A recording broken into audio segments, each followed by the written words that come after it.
because you're the only one who is covering it. Your students are not. So why are you really bothering? Okay. And I go like, is the syllabus a structural one? I'm playing the idiot here. She goes like, yes, I guess. Isn't it structural? Asking me. Have you downloaded and read the curriculum and the syllabuses? No, but I have the books. Isn't that enough? No, kind of thing. I didn't even know that I could download these. Where can I download them from?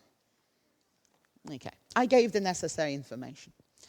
Participant 5, I asked, do you follow a mainly traditional approach with explicit teaching of grammar rules? And she said, I teach grammar all the time because I'm preparing my students for the exams. Which exams? All. Even the ones that you give at school? Yes. Who writes those exams? Look at me, I'm in the idiot academic over there. And she goes like, we do. See the vicious cycle? Chicken, egg. I have to prepare the students for the exams. Who write these exams? We do. Write the exams in a different manner. We can't. Participant 7, when you give these long and detailed explanations, how do your students look like they feel? They look bored and not interested. They don't understand the importance of knowing the correct grammar. See? Students, idiots. Do you use grammar terminology while teaching in the classroom? Yes, of course. It is easy. I can refer to them more directly later. I can write shorter instructions if they know the terminology. And this is for exercises and tests. I have one wonderful sample to share with you guys. This teacher said, fill in the blanks using reported speech. Do you want to see the result?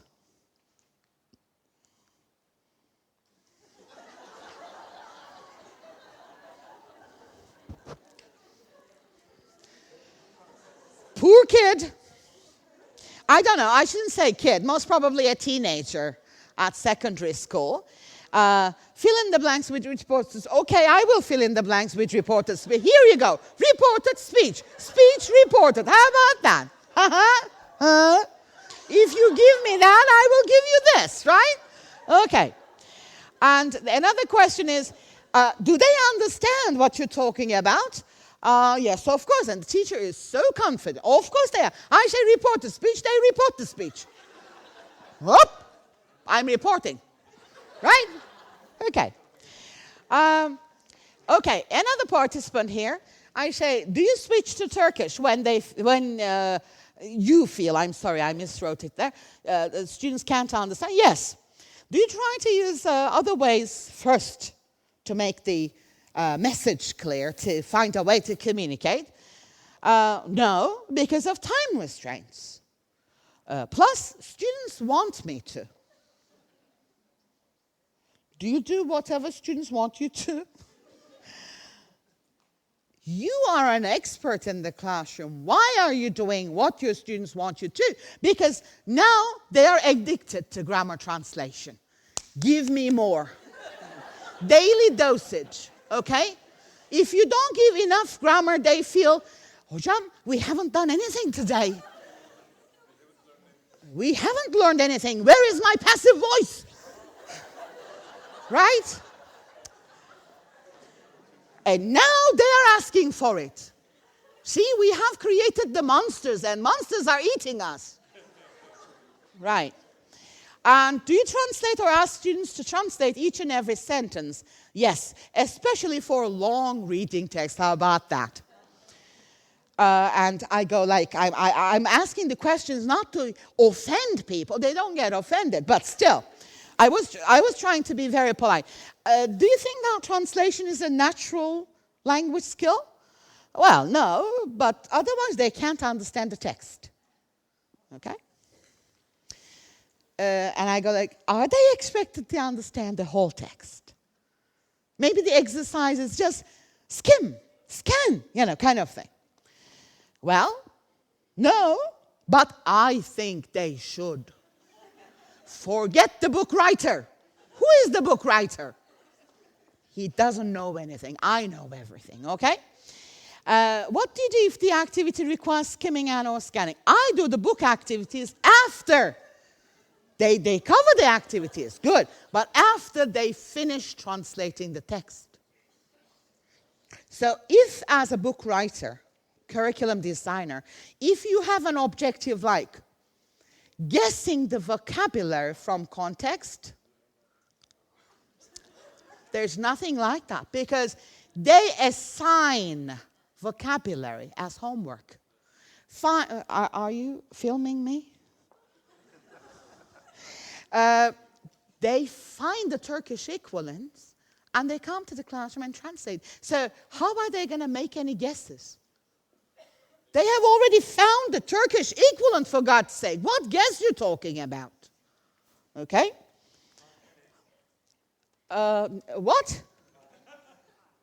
Are you kidding me? Well, whatever. Okay, participant 9 said with that interview, do you switch to Turkish when you feel that students cannot answer? Well, yes, I do. I teach the class in Turkish, so I don't have to translate anything. They understand what I'm saying. Well, don't you do anything? Well, of course I do. Yeah, the book is in English. Yeah, what can I do? So I write some English sentences as well on the board. So we carry on. We communicate in Turkish, but the example sentences are in English. Good. Do you honestly believe that you can teach English without speaking in English? Of course, why not? You stupid woman. Well, I go like, is that the way how you learned? Yes. Vicky, do you feel that you have learned this language? No. See, backstabbing? Someone has done this to me. Now I'm doing the same thing to the other person. Why are you doing it? You have already suffered the consequences. So you must be the living example of saying, hey, this method doesn't work. Let's change it. Why are you sticking to that? God knows. Okay, maybe. I don't know. My father was a medical doctor. Just for your information. Okay. By the way, he believes that he can teach English without speaking English. Pay attention. I'm not saying English, speaking in English. I'm saying without speaking English. I say, how can you do that? Can you imagine me teaching German? He says, the day before I study and I know the rules, so I prepare the rules and I go to the classroom and teach it. Good for you. Who is learning it? God knows. Okay. Well, the discovery technique, I love this expression. They are not smart enough. They can't do it. Okay? Now, I have my personal remarks here, just as a quick note for you guys, for those who teach at tertiary level. Most of the primary and secondary school teachers are guided by impulse, intuition, habits, tradition, or routine. They don't know what the hell they're doing, and they're not going to learn it soon. Okay? They cannot critically question their own practice, so they're not going to improve themselves. Not soon. They don't know the alternatives. Okay, they are not aware of the alternatives. They still think that communicative approach is a new approach. Communicative approach is older than I am. But they're not aware of that, okay? They don't see anything wrong with themselves. They constantly blame other factors.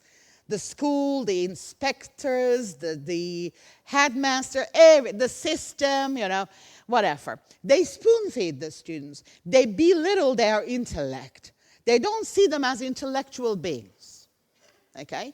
It's always insulting them, degrading them. They are not smart enough. They're not clever. They can't understand these are little bugs. Just spray onto them, kind of thing. So forget about learner autonomy.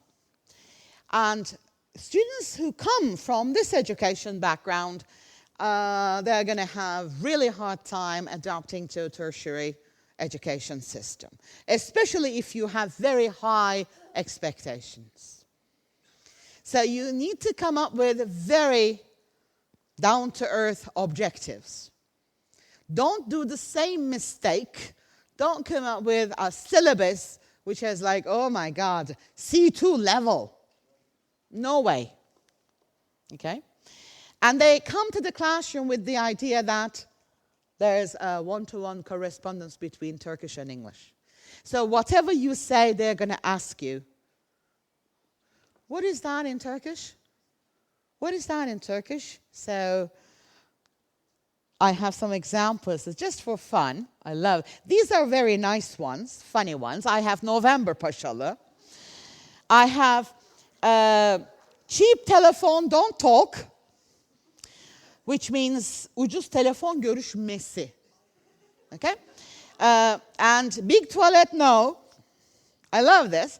This one coming is 18 plus rated. Sorry for that. But it's taken from taken from an official activity by the ministry.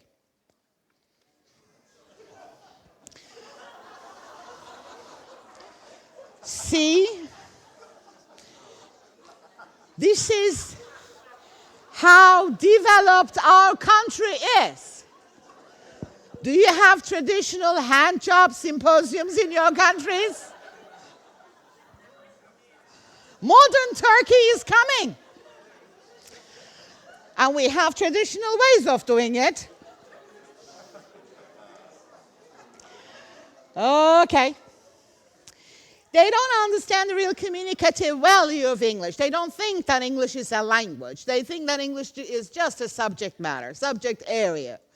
And they come with a certain accuracy level, but fluency, forget it. So when you encounter them, don't forget that they don't have any basic language skills and they don't know how to learn. So you have two barriers in front of you. Be ready for that challenge, okay? And they're not going to change until the teachers of primary and secondary education change. And I want to refer to John Dewey and his quotation, if we teach today as we taught yesterday, we rob our children of tomorrow. My colleague over there said, this is what I experienced from my father. So this is very much like a tradition. Yes, but we can always change traditions. And it's high time we change this one. Because we know that we cannot train people, we cannot teach language via grammar translation. It is fun for us, but are we doing this for us, or are we doing it for our students?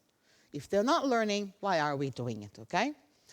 So, you have this big challenge in front of you as university instructors. I wish you good luck, and thank you very much for being here with me together.